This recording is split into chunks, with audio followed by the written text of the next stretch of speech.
जय हिंद दोस्तों, welcome to my vision classes. बताते हैं, ठीक है। चलिए तो स्टार्ट करते हैं फर्स्ट क्वेश्चन से।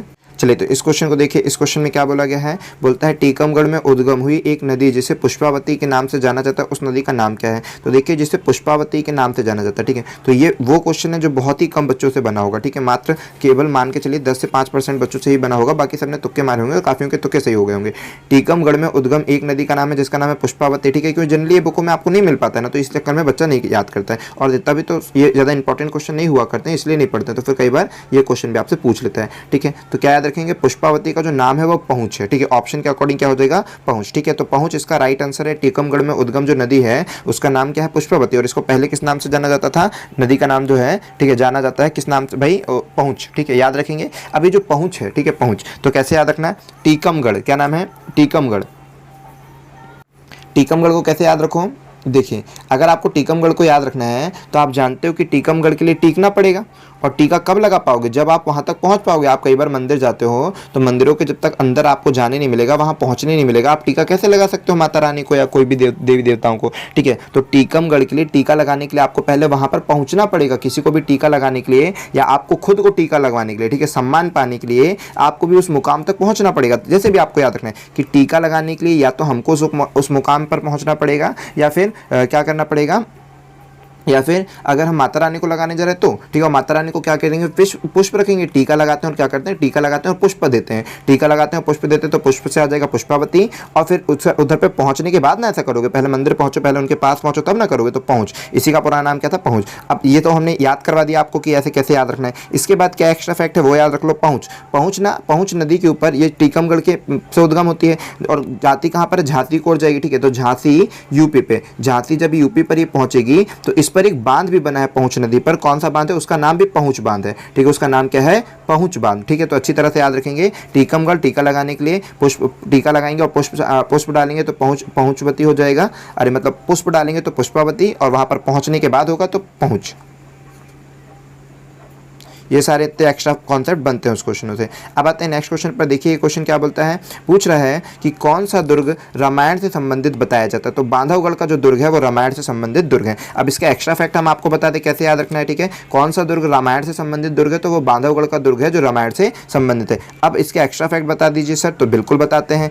एमपी के उमरिया जिले में, ठीक है, ये जो है बांधवगढ़ का दुर्ग, ये कहाँ पर है, एमपी के उमरिया जिले में, एमपी के उमरिया जिले में है ये जो, वो है कहाँ पर है, उमरिया में, ठीक है, उमरिया में, ठीक है। तो अच्छी तरह से याद रखेंगे कि एमपी के उमरिया जिले में है। और इसके बाद अब पूछा जाएगा कि बांधवगढ़ का निर्माण किसने कराया है। तो बांधवगढ़ के जो रीवा रियासत के एक है राजा, एक क्या है, रीवा रियासत के राजा व्याघ्रदेव, ठीक है, राजा व्याघ्रदेव, ठीक है। अच्छी तरह से याद रखेंगे ना आप सभी कि रीवा रियासत के राजा, क्या नाम है, राजा का नाम हम आपको बता देते हैं, व्याघ्रदेव, ठीक है, राजा व्याघ्रदेव, ठीक है, राजा व्याघ्रदेव उनका नाम है। तो रीवा रियासत के महाराजा जो थे राजा व्याघ्रदेव, उन्होंने इसका निर्माण कराया है बांधवगढ़ दुर्ग का, मतलब पूर्ण से। हालांकि इसका वर्णन ना बहुत सारी जगह भी मिलता है। ये तो हो गया अभी रीवा के फैक्ट का क्वेश्चन। इसका वर्णन बहुत सारी जगह आपको देखने को मिलता है, ठीक है। इसका वर्णन रामायण क्या है, खंड काव्य की महाकाव्य है, तो आपको अच्छी तरह से याद रखना है कि महाकाव्य है। रामायण क्या है, महाकाव्य है, ठीक है। तो रामायण में आपको बांधवगढ़ दुर्ग का वर्णन मिलता है,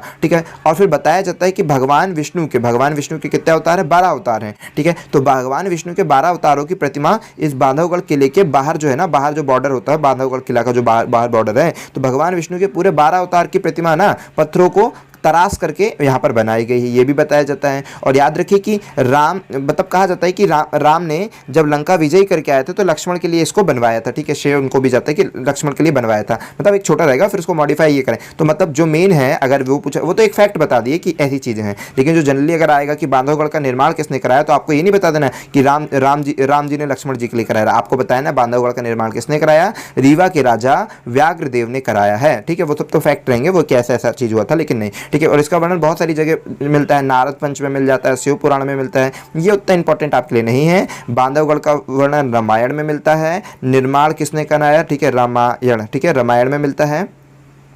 और अब पूछा जाएगा किसका निर्माण किसने कराया, तो व्याघ्र देव ने। ठीक है, किसको, बांधवगढ़ के किले को व्याघ्र देव। कहाँ पर है, तो उमरिया रीवा में, मतलब उमरिया एमपी में। फैक्ट है जो आपको अच्छी तरह से याद होने चाहिए।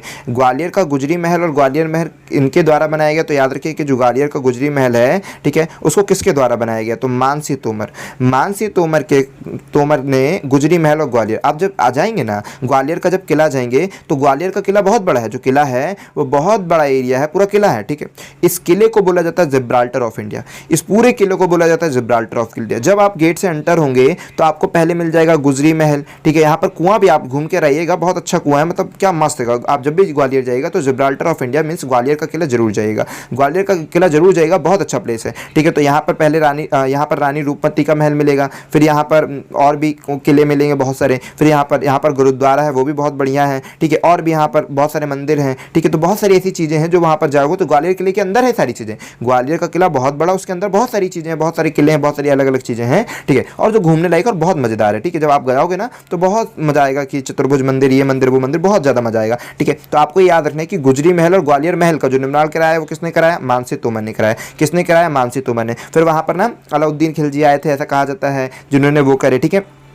मतलब वहाँ पर की मूर्तियों को जो तोड़ा गया है वो काफ़ी वैसा सब बताते हैं, वहाँ के लोग जो रहते हैं वहाँ पे सब बताते हैं कि कैसे हुआ, क्या हुआ। तो अभी याद रखना है कि मानसी तोमर ने गुजरी महल और ग्वालियर महल का निर्माण कराया है। अब मानसी तोमर कहाँ के हैं, तो आपको तो मालूम है कि ग्वालियर के होंगे तभी ना वहाँ निर्माण कराएंगे, तो ग्वालियर के हैं। इसके बाद आपको क्या याद रखना है कि इन्होंने अपनी प्रेमिका के लिए, भैया बड़े प्रेमी हुआ करते थे, पुराने वाले लोग बड़े प्रेमी हुआ करते, तो अभी वाले कितने हैं, अभी भी अच्छे हैं। तो ठीक है, तो आपको याद रखना है कि इन्होंने अपनी प्रेमिका, गुर्जर प्रेमिका, ठीक है, इनका नाम क्या था, मृगनयनी। ठीक है, तो मानसी तोमर की जो प्रेमिका का नाम था वो क्या था, मृगनयनी। ठीक, तो याद रखोगे मृगनयनी इनकी प्रेमिका का नाम था, जिसके लिए आपको क्या बनवाए थे, इन्होंने ग्वालियर के महल बनवाए थे, गुजरी महल और ग्वालियर महल। ठीक है, अच्छी तरह से याद होना चाहिए। अब चलिए इस क्वेश्चन को देखिए, सांग एक प्रकार का क्या है, तो सांग एक प्रकार का लोक नृत्य है। ठीक है, तो क्या याद रखेंगे, लोक नृत्य रंगशाला। सांग जो है एक प्रकार का लोक नृत्य रंगशाला है। सर इसके बारे में और एक्स्ट्रा फैक्ट, ये जो सांग है ना, ये सब वो क्वेश्चन है जो नहीं बनता। ठीक है, ये सारे क्वेश्चन ना अभी जितने भी 2-4 क्वेश्चन बताए, तो 1-2 क्वेश्चन छोड़ करके बाकी वो क्वेश्चन थे जो बच्चों से नहीं बनते, मैक्सिमम क्वेश्चन बच्चों से नहीं बनते।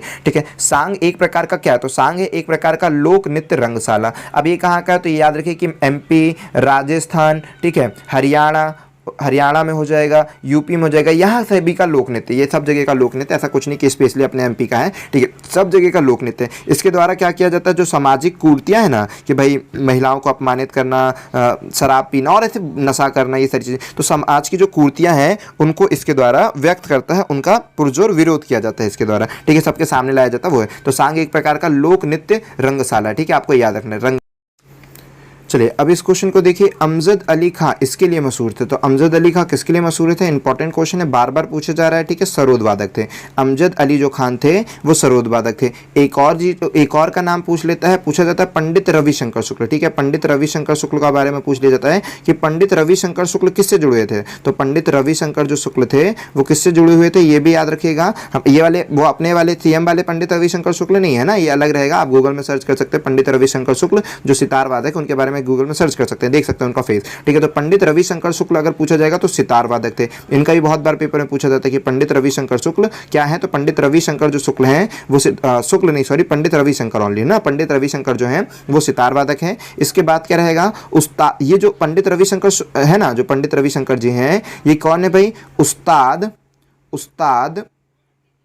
अलाउद्दीन के शिष्य हैं। ठीक है, उस्ताद अलाउद्दीन के शिष्य, तो भाई अलाउद्दीन के शिष्य का मतलब अलाउद्दीन किससे जुड़े होंगे, ये भी सितार वादक होंगे। ठीक है, तो पंडित रविशंकर शुक्ल उस्ताद अलाउद्दीन के शिष्य हैं जो कि सितार से जुड़े हुए हैं। और अगर पूछेगा अमजद अली खां किससे जुड़े हुए, तो सरोद वादक। इनके मोस्ट इंपॉर्टेंट क्वेश्चन है जो पेपर में पूछे जाते हैं, ये सब मोस्ट इंपॉर्टेंट क्वेश्चन है जो आपके पेपर में पूछे जाते हैं। अब देखिए पूछा जाता है कि तीर्थराज नाम किसे दिया गया, तो आपको याद रखिए कि एमपी का जो तीर्थराज स्थान है वो है अमरकंटक। एमपी का जो तीर्थराज स्थान है वो अमरकंटक, अमरकंटक निकलती है नर्मदा मैया, जिसको नर्मदा माता भी कहा जाता है एमपी में। ठीक है, नर्मदा नदी निकलती है जिसको मध्य प्रदेश में नर्मदा माता का दर्जा दिया गया है। ये लिविंग थिंग्स में, मतलब मान के चलिए अगर आप नर्मदा का वो करते हैं ना कोई, तो आपको एक प्रकार से ऐसा लगेगा कि आप लिविंग थिंग को वो कर रहे हो, जैसे कि नहीं होता है ह्यूमन को अगर कुछ वो करते हो, तो नर्मदा के साथ छेड़छाड़ करने के एक अलग नियम कानून बन चुके हैं एमपी में। ठीक है, तो याद रखिएगा, तो नर्मदा को जीवन रेखा, और नर्मदा को मध्य प्रदेश में क्या बोला जाता है, जीवन रेखा कहा जाता है, लाइफ लाइन ऑफ एमपी, जीवन रेखा कहा जाता है। ठीक है, नर्मदा मैया को या नर्मदा नदी को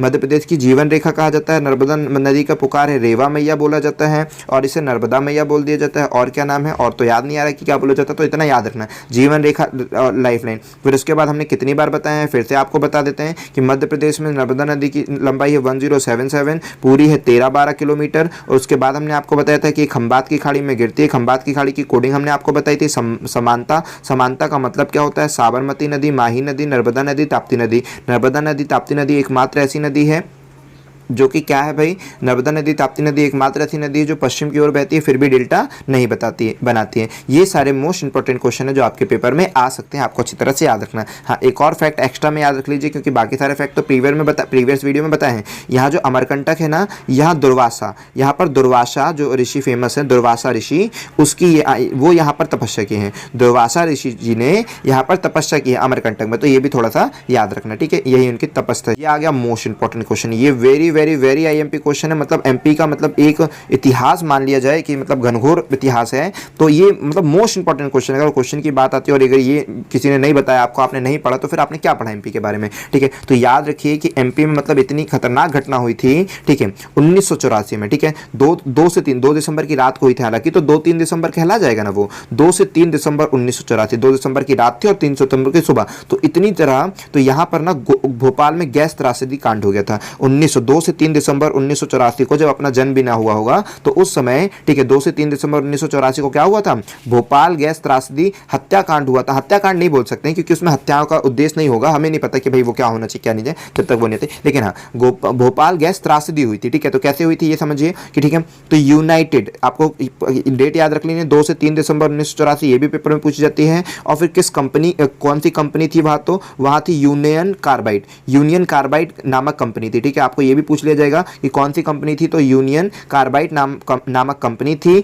इधर से क्या गैस हो गई थी, मिथाइल, अच्छा नहीं है क्या इधर पे, मिक गैस, उसको बोलते हैं मिक गैस, ठीक है। मिक गैस, इसको MIC गैस बोला जाएगा, मिक गैस बोला जाएगा, मिक भी बोल सकते हैं, MIC भी बोल सकते हैं, मिथाइल आइसोसाइनेट, ठीक है। तो मिथाइल आइसोसाइनेट नामक की गैस वो हुई थी। हालांकि गवर्नमेंट के आंकड़े जो आए थे ना, वो उन्होंने कहा था कि 800 से 900 मृत्यु हुई है, लेकिन ऐसा कुछ नहीं हुआ था। वहां पर टोटल कितनी मृत्यु हुई थी, 15,000 से भी ज्यादा लोगों की मृत्यु हो गई थी। और आज भी वहां पर कई ऐसे लोग हैं जिनके कारण मतलब इस इसको भोपाल गैस त्रासदी के नाम से जाना जाता है, ठीक है। 15,000 लोगों से भी ज्यादा की मृत्यु हुई थी, ये बात पता चला था। और याद रखें कि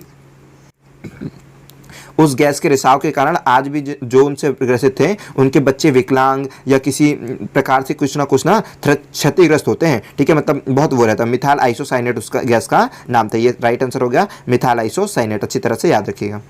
मध्य प्रदेश की सबसे खतरनाक घटना थी भाई, ठीक है, अच्छी तरह से याद रखेंगे, मोस्ट इंपॉर्टेंट फैक्ट है वो। तो भारत राज्य वन रिपोर्ट 2015 के अनुसार देश के राज्य में सबसे अधिक वन, अच्छा तो याद रखिए 2015 और रिसेंटली 2019 वाली रिपोर्ट भी थी ना, अभी तो रिसेंटली वाली कुछ आई नहीं, तो 2015 से लेकर 19 मतलब अभी भी ना एमपी में सबसे ज़्यादा वन आरक्षित क्षेत्र, जहाँ का जो क्षेत्र है सबसे ज़्यादा वनों से घिरा है वो मध्य प्रदेश है अपना, ठीक है। लगातार मध्य प्रदेश ही अवार्ड ले पाता है ये वाला, तो ठीक है। तो अब क्या बोला गया है कि मध्य प्रदेश की एकमात्र महिला राज्यपाल कौन है, तो याद रखिए मध्य प्रदेश की एकमात्र महिला राज्यपाल, ये पहले का था, ये हमने बताया ना, ये प्रीवियस क्वेश्चन है। तो ये पहले के समय था सरला अग्रवाल, लेकिन आप जानते हैं उमा सरला सरोज। मध्य प्रदेश की एक कोडिंग याद रखिएगा, उमा सरला सरोज, एक कोडिंग याद रखिएगा, उमा सरला सरोज।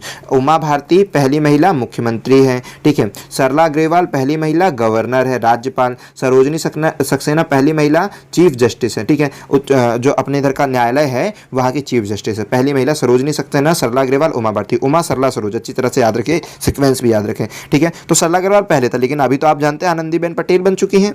अब उनको मध्य प्रदेश की पहली राज्यपाल, मतलब पहली राज्यपाल बोल सकते हो, लेकिन एकमात्र महिला राज्यपाल नहीं बोल सकते, क्योंकि अब तो कौन बन गई है, आनंदीबेन पटेल भी बन चुकी है, इसीलिए अब एकमात्र नहीं। हाँ, फर्स्ट अगर पूछेगा तो सरला अग्रवाल है, अगर फर्स्ट पूछेगा तो सरला अग्रवाल, लेकिन अगर पूछेगा एकमात्र तो एकमात्र अब नहीं रह गई सरला अग्रवाल, क्योंकि अभी आनंदीबेन पटेल भी बन चुकी हैं। चलिए, तो यहाँ देखें, भारतीय रेलवे ने मध्य प्रदेश के किस रेलवे स्टेशन का प्रबंधन करने के लिए बंसल ग्रुप के साथ एक अनुबंधन किया है, तो हबीबगंज स्टेशन के साथ भारतीय रेलवे स्टेशन ने क्या किया है, बंधन क्या है, ठीक है। और किसको दिया है ये, लीज पर, ठीक है। लीज मीन्स किराए पर दिया है, लीज पर 45 वर्षों के लिए, ठीक है। 45 वर्षों के लिए इन्होंने लीज पर, ठीक है। 45 वर्ष तक कौन संभालेगा, बंसल ग्रुप संभालेगा, उसका पूरा मैनेजमेंट। देखिए बहुत ज़्यादा, मतलब जो भी प्राइवेटाइजेशन होता है इससे मतलब सबसे ज़्यादा जो होता है ना, मतलब जो बीच का पर्सन रहता है वो तो होता है, लेकिन गरीबों पे बहुत ज़्यादा असर पड़ेगा। अभी आप रिसेंटली अगर जाएंगे, अभी रिसेंटली कहा गया था कि 60 रुपये का जो गाड़ी का चार्ज है ना, वो कई लोगों से 480 रुपये चार्ज कर रहे हैं। मतलब गाड़ी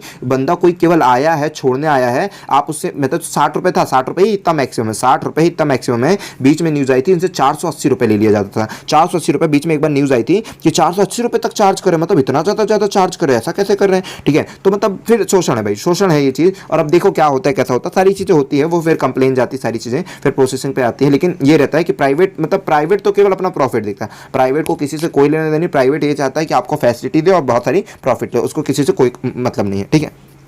तो वो छोड़ देते हैं। लेकिन हबीबगंज में आप जाते हो ना, भले आपके पास क्या हो, रिजर्वेशन का हो, स्लीपर की टिकट हो, लेकिन अगर आप वहाँ पर वेटिंग रूम में रुकना है आपको, तो वेटिंग रूम में 5 मिनट भी रुकेंगे या चाहे 10 मिनट रुकें, आपको चार्ज देना ही पड़ेगा, ठीक है। बाहर टिकट कटेगी तभी आप अंदर रुक पाओगे। चलो ये तो हो गया वो वाला कॉन्सेप्ट। अभी इसको समझो कि हबीबगंज भारतीय रेलवे, हाँ, तो हबीबगंज क्या हो गया, प्राइवेट स्टेशन है, भारत का, क्या याद रखना है कि फर्स्ट प्राइवेट स्टेशन, भारत का फर्स्ट प्राइवेट स्टेशन है, ये आपको याद रखना है। सेकेंड बात क्या याद रखनी है सर, कि 45 वर्ष के लिए लीज पर लिया गया है, ठीक है। इसमें 8 वर्ष तो उसका निर्माण में ही लग जाएगा, बाकी समय वो प्रॉफिट कमाएगा बहुत ज़्यादा, ठीक है। इसके बाद क्या हो जाएगा, देश का फर्स्ट प्राइवेट स्टेशन है, इसका नया नाम क्या हो गया, अटल जंक्शन, याद रखिएगा, इसका नया नाम हो गया अटल जंक्शन, ठीक है। अटल जंक्शन, ठीक है, ये पूरा नाम हो गया इसका नया नाम अटल जंक्शन, ठीक है। अटल बिहारी वाजपेयी के नाम पर रखा गया है।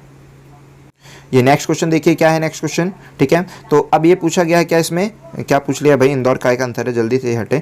वर्ष 2011 की जनगणना के अनुसार मध्य प्रदेश का सबसे ज़्यादा आबादी वाला जिला कौन था, तो सबसे ज़्यादा आबादी वाला जिला याद रखिए 2011 की जनगणना, याद रखिए। रिसेंटली भी कई अपडेट हुई है, लेकिन रिसेंटली अपडेट को आपको अभी उतना ज़्यादा फोकस करना है, लेकिन उतना ज़्यादा नहीं। पहले 2011 की जो MP की जनगणना है वो अच्छी तरह से पढ़ लीजिए, 2011 के MP की जनगणना अच्छी तरह से पढ़ लीजिए, ठीक है। और रिसेंटली जो अपडेट हुए हैं वो भी याद रखिए। अगर पेपर में पूछा जाता है कि वर्तमान समय में कौन है, तब आपको वो वर्तमान वाला उत्तर देना है। और 2011 की, वैसे 2011 की जनगणना के अनुसार आपसे पूछा जाएगा कि 2011 की जनगणना के अनुसार मध्य प्रदेश का सबसे बड़ा जिला, सबसे छोटा जिला, सबसे कम जनसंख्या वाला जिला, सबसे अधिक साक्षर जिला, ये सब चीज़ें आपसे पूछी जाती है। तो बस छोटा बड़ा कम ज़्यादा, बस इतना याद रख लो, हो गया, ठीक है। तो 2011 की जनगणना के अनुसार सबसे ज़्यादा आबादी वाला जिला कौन सा, इंदौर है, ठीक है। अच्छी तरह से आपको याद होना चाहिए। और इंदौर ना स्वच्छता के मतलब हैट्रिक मारेगा, लगता है ऐसा इंदौर लग रहा है। इंदौर तो अपना रैंक ही नहीं चेंज कर रहा है। भारत में अगर पूछा जाएगा सबसे स्वच्छ शहर कौन सा है, तो भारत का सबसे जो स्वच्छ शहर है वो इंदौर, मतलब बाजी ही मारे पड़ा भाई, हार ही नहीं रहा, मतलब फटाफट अच्छा रहेगा,